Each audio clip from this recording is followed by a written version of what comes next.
Bienvenidos, exploradores. Hoy nos adentramos en una de las historias más inquietantes del siglo XX.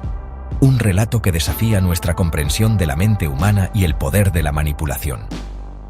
Hoy nos sumergimos en la oscura historia de Charles Manson, un hombre que transformó la contracultura de los años 60 en una pesadilla. En una época marcada por la esperanza, la música y la revolución, Manson supo detectar las grietas en el sueño hippie. No era general ni político, pero comandaba un ejército de jóvenes perdidos, sedientos de sentido.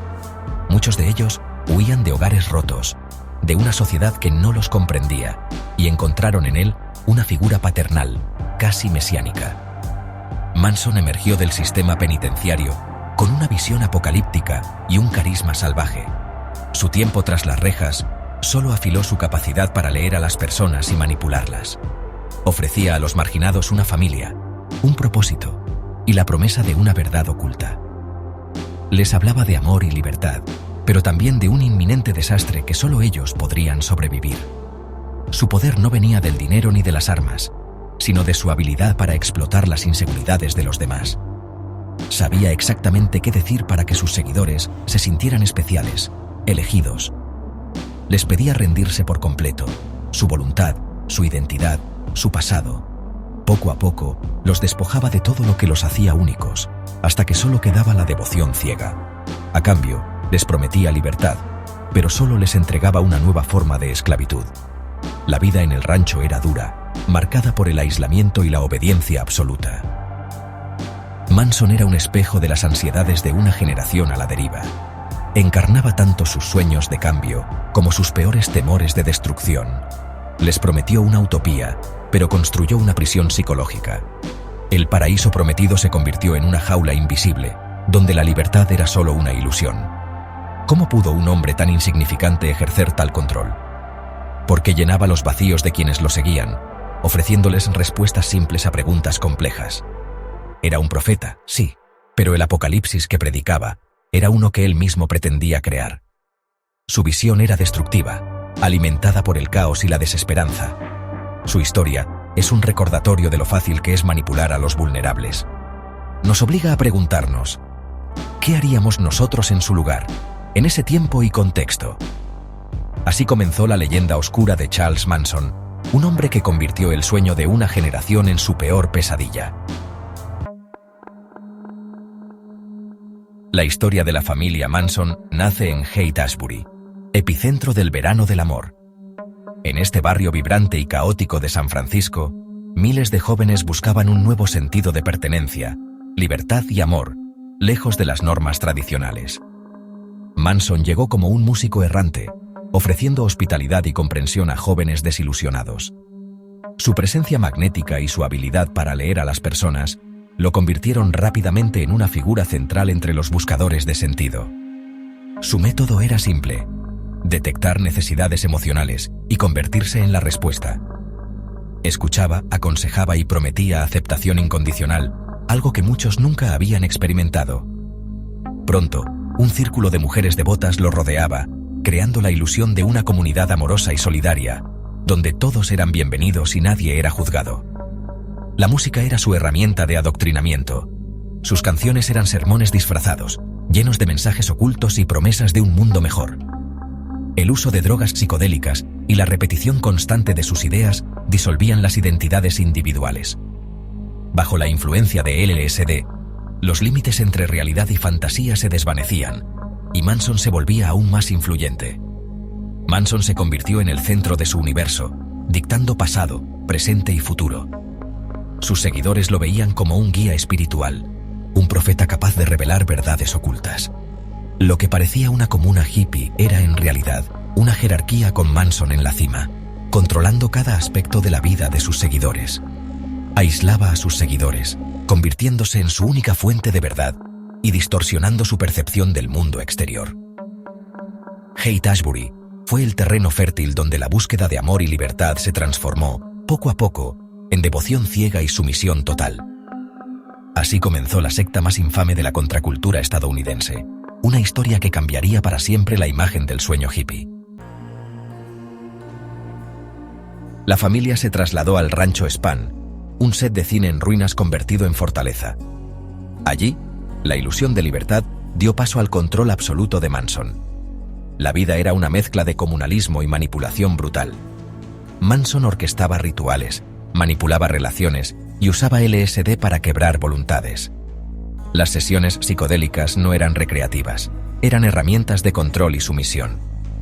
El aislamiento del rancho permitió a la familia crear su propio lenguaje y moral. La única ley era la voluntad de Charlie. Los niños nacidos allí no tenían padres claros, reforzando la identidad colectiva. El rancho Span fue el laboratorio donde Manson transformó a jóvenes perdidos en instrumentos de su locura.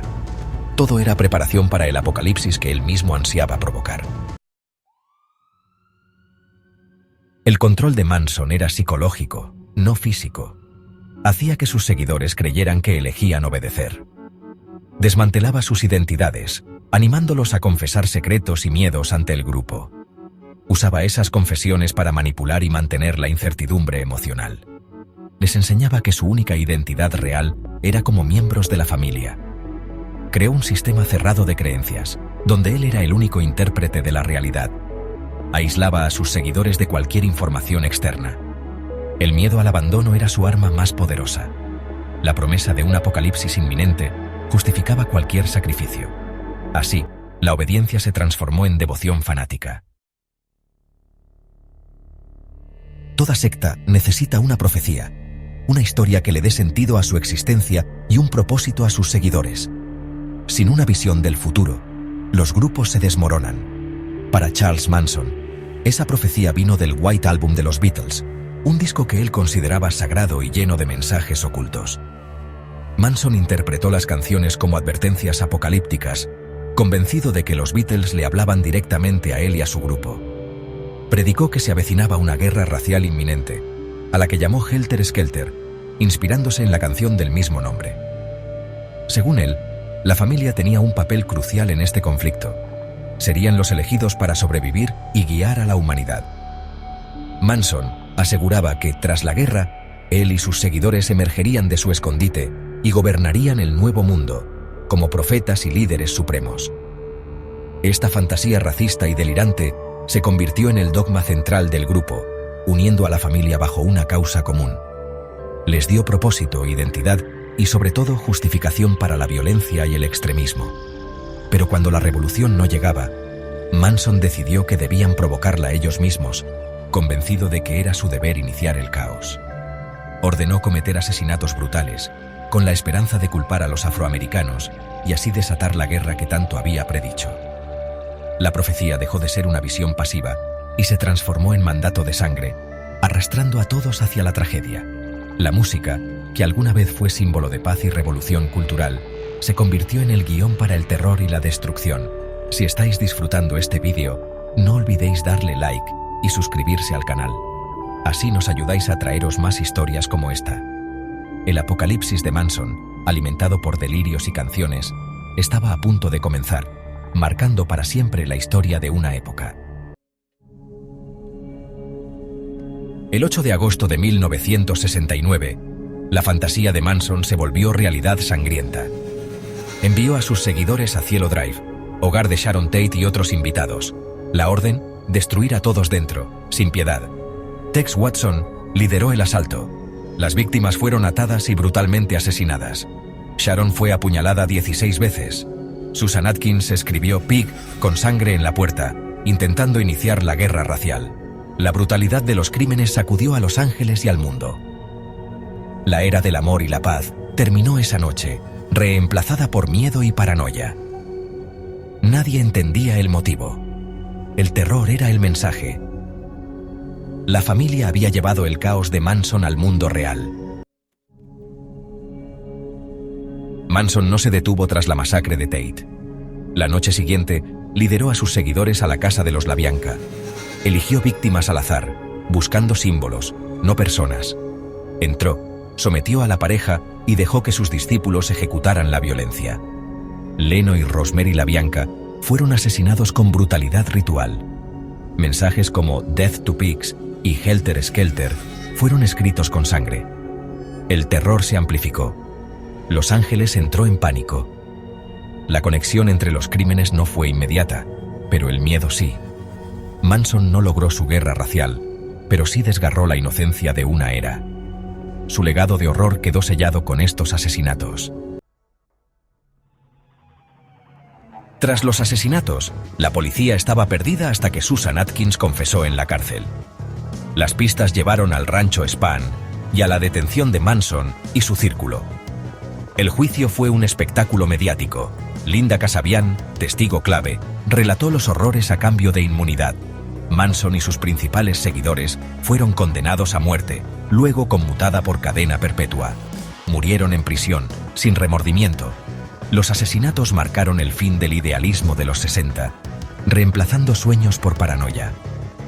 Helter Skelter se volvió sinónimo de caos. El caso Manson reveló el poder destructivo de la manipulación y la vulnerabilidad social. Su historia es una advertencia. Una sola mente retorcida puede arrastrar a muchos al abismo. Décadas después, la sombra de Manson sigue siendo mito y advertencia. Su historia muestra lo frágil que es la civilización y cómo los vulnerables pueden ser manipulados. Las víctimas eran personas reales, sacrificadas por una fantasía apocalíptica. La sombra permanece. Hasta el próximo vídeo, exploradores.